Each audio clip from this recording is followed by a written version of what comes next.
again. But then I was there. Every key I send there you go. Every key I'm How Jody, you I'm gonna go again. iye mawi obi me ba mo no gba ni o ma wo send the care. O wo na we ni enwe care my yen. O we na give a price. O wo gele pay or he sending a receipt. O we wa ni na imwe my. O we e victory snapping or snapping what ye ni emwe my. Ni ma we to bi emwe kin a picture send the girl. He never said so. A live video no. Live Okay, all what you am see. I to Hassan here? Hassan, no master, don't lie. Ogi request when you make your my yen. And you knock a my way. Oh, you can make your ekia my way. No, you not pay go, no, you go be ana. You need to go be ana. I wanna win you, you But you go to my way. Unu Babi Mutia, Mama, Unu Babi, Mama, who were not about when they will not. Mommy, who were not about when they will not have a public. And now, yes, he said it on his live video.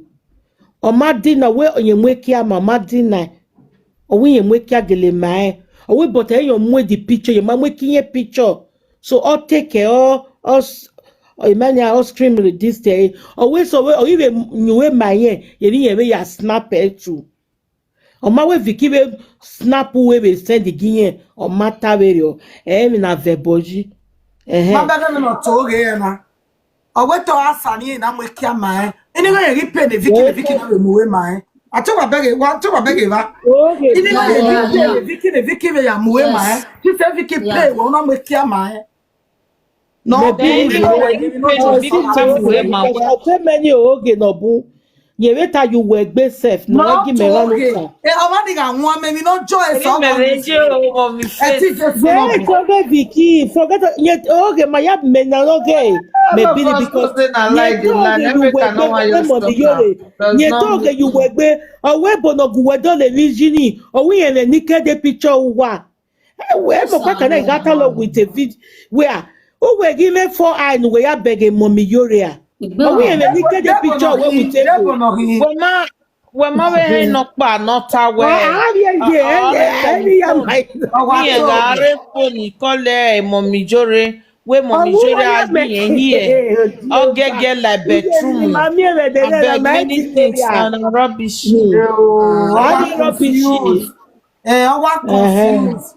was confused. Iwo ya ogo agwimame awokagwe mami jore when not here bojo eme no tana ga mata iga toge wonu won wo kan gbe mi owo mami jore when not here bojo ori guazoge owo kan pa be ya twin owo when not here bojo oni wa fanu nu yin wa gun wa tave noje ya guezo Anyway, Mommy Jerry, Eva, I'm sorry, Akarawe. Who when you are tear bojo, ya when you are go. What's so many time me? I've been you now. Who went no? A woman in the mo. The oitemeni, medo believe in, Maggie believe in time. Baby, come. A woman, our usual boy. Oh, we no ve bojo. Oh, my body, Joe. You are 1 minute, love it. I got mega men who turn again your soon. A cottis in honor. But my many roga. See the way they talk, nonsense. Way they, when your partner surprising me, no taba mommy Jore. Uwe ohoni, ni vie ago repalo. Awa we ye yon tama no piata mi me no ho. Ekwe many years ekwe. Ekwe ni rema wa. Pwe. Ekwe. Yon tama me wo we ye ori palo wo ka vivie la wa oru wa o ka vivie la palo ni ya live ekwe e ma ba e palo na type palo re o video call e gbe na wa wo re because someone you na Okoikedo suspected by Verio. That guy is really Eme mala la diawunu eme na ituma. I don't know as I take talk am o. For woman to dey carry your own pikin dey run for you when you don't drink, that means oh la la la la la la. This one serious. It's serious, eh? A very big serious thing. All the things where you dey talk since, my brother. Now this one, be the highest worst.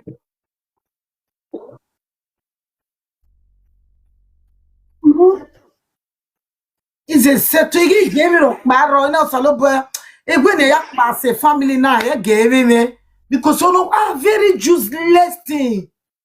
Well, maybe no ya go behind because make it be don't have no you guys not have a phone with you. Well, I mean no ya see of hand shower roll you. Oh, no bashawo. When they get any pass through river. Forget a fita, we are me honorary grant, fita of women on boom. But I want make copy. I want make up our shine. A fita mama, a fita yeah. Our shine. Hey, wala. Where a can no one of a cabo one move, or what a bonicho will hang. Okay, they go, I wish ye. Oh, no, no, no, he. Wow. Wa many rubbish jema, he block wa. If you not do that any nonsense, Vemana, I will block you. And if I block you, If you don't want go wash her, I go wash her. I don't like it. Go wash her now. If you don't want go wash her, I go wash her. Anytime when that per day, the 10 day line, una do money when they block you. On one money here. Mona not come the right time for you. If you don't want go wash her, I'll go wash her. My bega okay, no ga full latia. I don't know. Ona full me ya latia. I will beg boy. Wa ga ogboni sawo do ya ge. O igele lu o kan o ri lu ije o ta mi me ni ati wu. O ga vie. Ah, sire mo we know. Sire mo. Siraimo. On est viement viola wo on iku egbe eji. Wo. Ye wa ri palo ke ba. Be can my one because ya Travis school, eh? Ojebe obo kai o ta bi kan ni ata bi school ni ya gbin ojebe o ta ba me je ba ni rese. Ojebe o ta mi vi. Asira bi kan na gbin na. Ni agba to ke se ogbalegbe na wa re. Ogbalegbe re bo. Ave marriage na setting mwe enenemi a picture a palo. Iye gegbe na marriage Nigeria ya we ma we court marriage. Ni ya na de ya wo ko mi lele raviri ya. Marriage ni ye beta ogwe mo mi jore. We do believe in we ya we marriage. Ya ma leba e jemi. Oro mama mere o kai ma we nothing. Ezo ya wa be gwe dere. O da fro beta. Not the time we swing we your time. Me trust when mommy Jerry we talk you know the bias. Ya so ye gbe le ya na ya o ye ti to ri abata ye na. Na ya to no. Ave marriage ni wa o do agome di picture le. O ha we kisi we. Ero ma si we. O mu we no ba na o wa ro be ya na. E to ne me. Wo si nu na ya mu go jo ho. Awo o ye no wo ki ho. Ega no ke do ya imi ye we ni do mu go yo na we ye mala ke nu ya le ye we mi o do ha u ke ku ni ye o ke na o ka na imi ye o je bo ge o na accept e regret e go ni no mu jo bo kan hu ko so bo kan o gba le pe bi e ye lo bi ke gbe veri o avo izen we na ya mu go ye gbo ko veri o gbe so o ka mo bi ye center omo bi eje center e no pass through niki no na do aja papa do ajo gba gbe TikTok ni e beta mi me ogwe mo mi joro ogwo bo ka mo se ni na tebo na be single mother o ta ma me e da no mu na ge me ga buy e ni ka o ge me ga buy ogwo bo ka mo se kan ti go mother na wo ikan e kan si go mother Igbe Aba Maybe ba I'm because not aba you kana know we what ask dog? ya e dame yo o ya threaten o ha. Where wa la siko mo da ya be asaka we be ni asaka ya. So ye beat o ha pray. that one not be big deal now. If you want Eh, saga, I it's am saga. tired. That one Only not at be big deal. having dance gymnastics man. Man, the e wa no narcissist. na sisi wa no. Ya mo bi o ha no bi job ha be na. You know, always pray with. Always when we not teach job ha. Always pray with have lazy people. Oh, bear when And you you're lazy. Oh. you're lazy, you're managing winner. Tiri mo se ya ko e na bi winner. Oh, ha ta ni. Ni ave ku yen na keke me ma be dia wo ha be ta. Oh, mom jore no eh.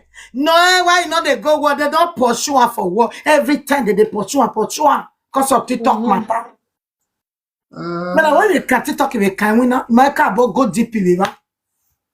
Odo jao jigo mo. Igo mo wa re be no opolari Nigeria. Uno mo yame, mom juri. Uno mo. O me anya me. Even what pa we o me company we have mo ejo. Yeah, we're paying ya with Germany new 3,000. When no when no mo ari o ekeberi oni e o no mo ejo. Already TikTok one no ga ya ponishe. O iwa ari TikTok when be so na maybe 2-3 ye ga TikTok. E dia wa agba o ga o me so na be ga no ni gwa vie mo ari school. E get give just na. Ogo ye italo me mo ga na wo kai stay ye TikTok. So I stay ye TikTok of vie mo ari school. Now okay. Yes. You can get point in only give your right now where you are right. You know you want to make go a case in river. Eri ona na. I'm a company I will not move here, Joe. Of your babu woman, honey. I cannot hear a card in the name of near TV, Jamie. I mean, you know, prona Vicky. Vicky, all tell you about way. A boy and a mujo. A mujo. Eva me bege, me mi No, okpa no. no, me kenya muejo. But over how no muejo, how the completion. Cause That Eva me guy, bege. on the Niniati, short name one of the German language. Ima a Vicky Emia, cause this is so in Wagafi with here, my brothers. My sisters, Wagafi with here. because of Oh, TikTok, wow. one no mini. And one thing I believe where or you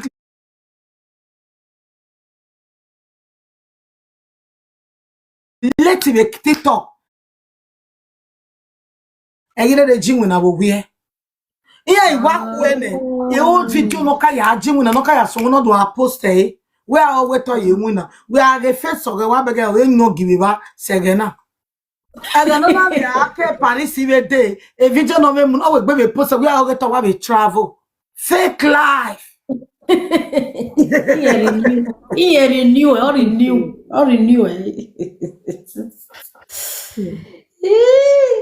I want my marriage on our way why marriage. Oh no, you go me later. We get a post na was salo bo. Well, I want your marriage agba okana. Ye man ye we marriage. You know what I thought saying ye man we marriage because I will what ya babu ha ma we bi mana. Ye re babu ha re ba. On ye marriage. When I'm a picture here go ya je wo pop marry. Eta je native we marriage. Not today. Akabo. Oh, you want me go mo no le ku here ya fi e ku. 3,000 something I pay ni we ha. You got power polo we. I pay ni just up power you go get polo we. Because wakati go ni sin, ereri mena kawasalo. Egbegwa me o, my sister. Now something is wrong Whether somewhere. 3,000 something or 2,000 something up power very jiri. You are become a special child. I don't know. I will. Or the TikTok bala nyo. Oh, kind of time stop drink. You too they drink. Stop. Anyway, no ban on and one your be. Lupwa. Okwoni, oge oteta ma Oteta. Yeah, there's one you have a senior. Ye me okwo. Adokwo ni ami odo. Be ye ki ami. Cause okwo ni of a better station. Ye ki ami. Emi da na mu. Anwe ma we gbe we yo, anwe ma we Ma gbe. be big. I don't know. Eta where anwanyo ewa anwa every day. It's a lopwa. Jaye, adana oka mwe picture no gbe mo pa no gbe ire deri o. Bege. Ina mommy je yana. Awo ka no na. Gbe mo pa no gbe o kan. Ima ni show face ga ko so ka ma me no we. Ima ni show e. Jaye, ugbe mo awo ka na kina. Ugbe mo pa no gbe o kan ire deri o. Ona oni na ru lele lo e kia with onare leg. On one yo ne deri o. Jaye. Iji.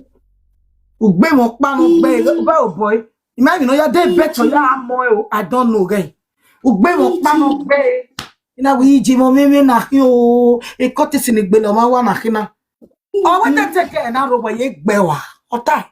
O ma na ta wono je mi ya no ya neruda. O ye gbe wa. O we emi no uda ye na na mo we ni ye na. De Nigeria ye je ye gbe wa.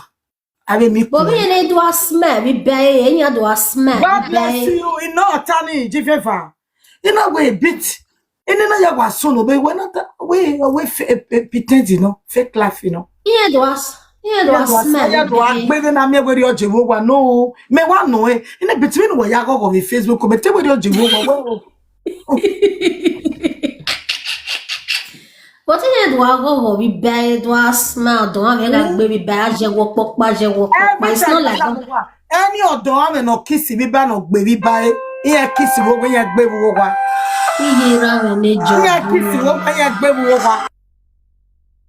Ijira wene jobu baba obo wa yimi agbugbu ije because here wa je wo popa here wa smile they are giving us I want to go my beggar best side, you know, which is true, best side, you know. Best side, you know, special charge, you know. Eh, wa no ma toge, maybe beggar, maybe sick, you know, do away. Ah, my day no ma. Na me ayi me tase, no kan yi kan no phone ri e fo ne. E best awo han yo me no hear ma gbon e. Wa ra no best side. O we be ko mu ye re ko ni na mu ye me mi eja mu. Oh yeah, yeah, about time. Right family man, mama, mati we done in. Was it born in? Elioka be mommy miracle vedero in a bit, my way now. Beside me, why you can't have ni what we do, what why they see beside the cake. Woka, I see be beside the cake with mommy. Me mother, we laughing now. Uma si come na uma severio. E me ya si kin me do give me yaro yo do ka e. Wo kin ye ke wa shawo no wa ti ashawo. E be ke we be lani. Oh mommy, when you tell me where you talk about we been me waji. Me am when you do when you like you work. So when you die, you like you come on my but I came out from now. Eh my ya. Mutama he besa di bugbe. Ya bugbe he besa di wa no je ugele wa e. We ke oh wa gbo wa nyanya. Oh ishi. E topic we go ma gbe je go ma listing. Asefulede. Ofo. Uta we fun asefulede. Phone ya we video ni. Ma wa yi besa di bugbe. Me ka wa mi ke ra ti wa ni wa ti na we bi mu mi abi aki besa di na o. Oh yeah, me ri besa di no se me na we ko be careful. You may be careful with me. True to ya bu be black happy na bi social. Ya wa bu. Si ya ke gbe, si ya ke gbe. Iyan ro me we se. O we no fua, e do ajo aba. Na oge miracle wa ya sunu e zo ni ke wa ro na. Okay, why? Na waku ya jogi ya lele miracle saka. Oma no lele mefia. Maybe to when understand. In a way, so na special charge no e wa no. No. E oje. We no here e me go e.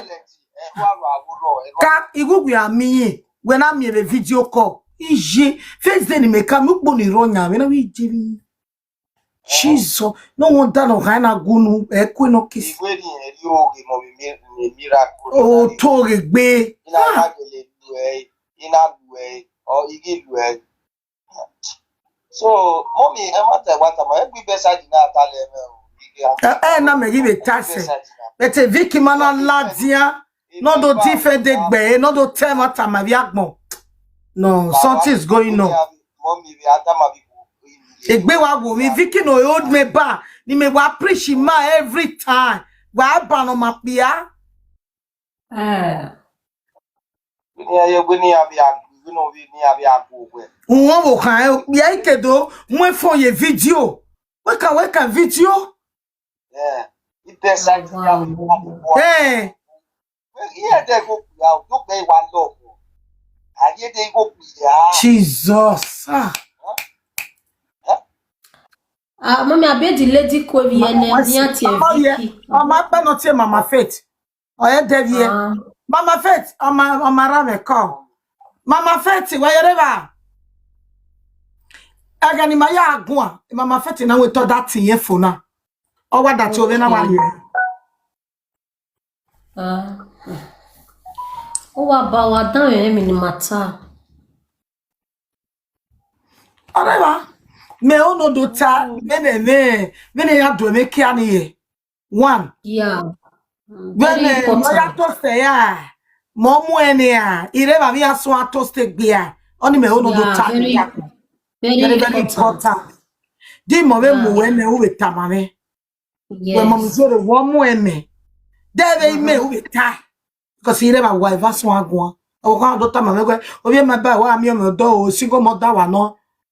Ore e Canada will do. Me not take what o kan get time me not to suspect Sister Lovette. As a na we Sister Lovette. And I send me the number. He said, no, I know the person. I wait. Me I tell my brother, make call me back. Or it's me no we give me no okay. Agboni sakai or when he call e. E ma ya mo la no re bai. E ma ya so agwa. Ije. Na, ba re teme ni. We mata me go send we kia. We mo mi jori ni wa temata ma we. O send we kia.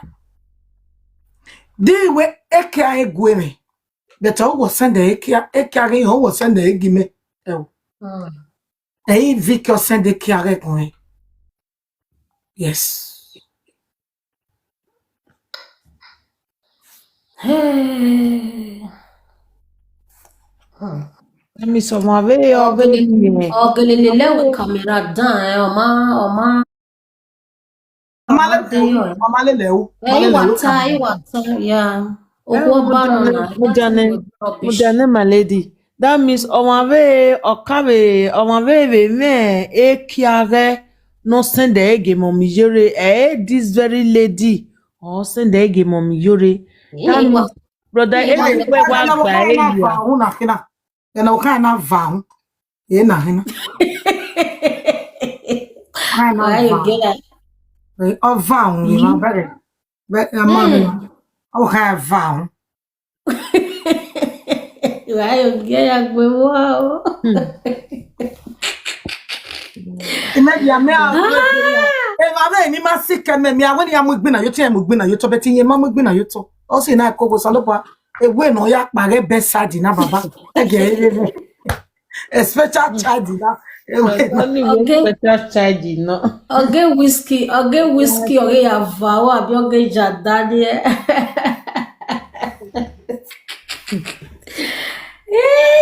Ade iku ya be advice wa. Wa vasima. Wa jo wodo ni dokpia. But Imani sage marobo. Uga bia no na me sage marobo almost to a special charge who want money. Yeah. To God. Uga bia no bia no ma confess. Le sage wana go no maria dag mo no sa. Almost all must to jomo by punish you. Or ye pay ni or ye you wo. Yeah. Many of them they do a special charge now with the nena. A sage ma vient da fiambo.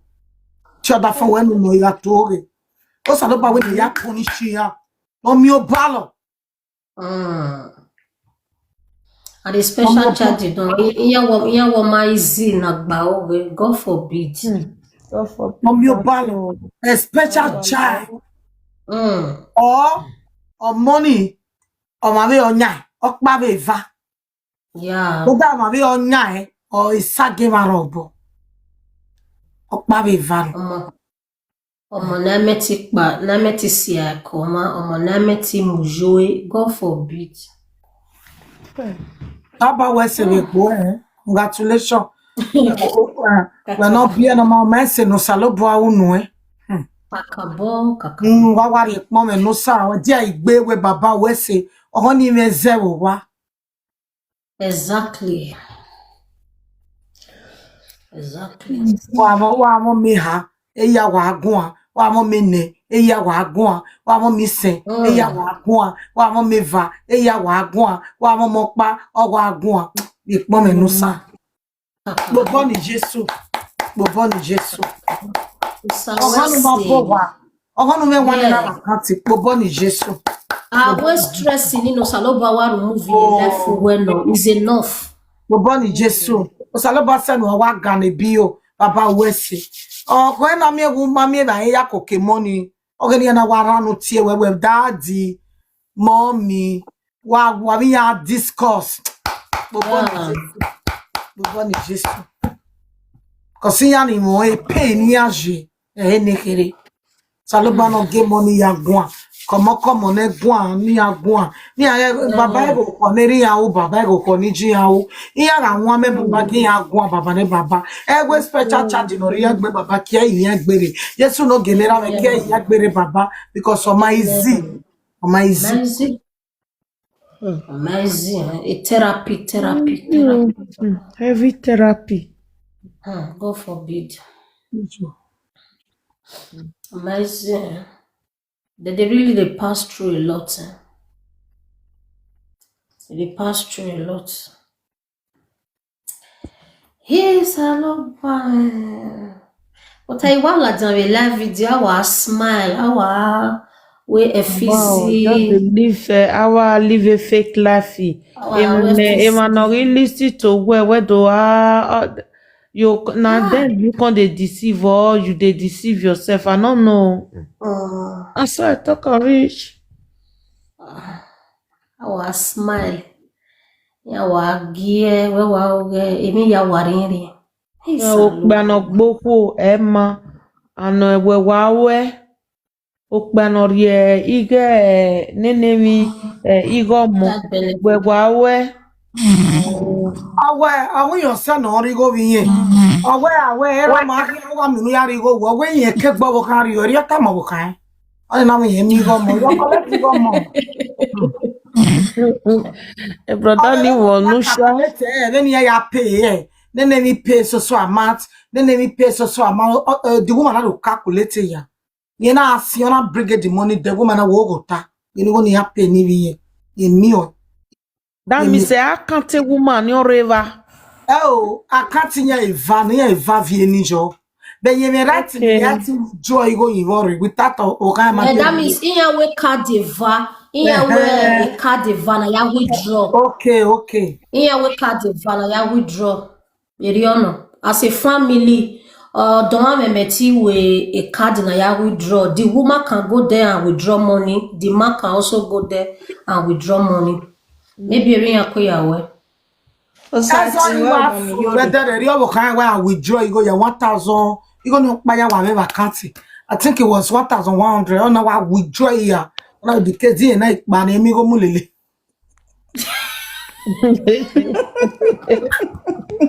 yeah Zaloba Wow. emi go mulele Ogia be where 1,000 something. nya we no la no re ni go ne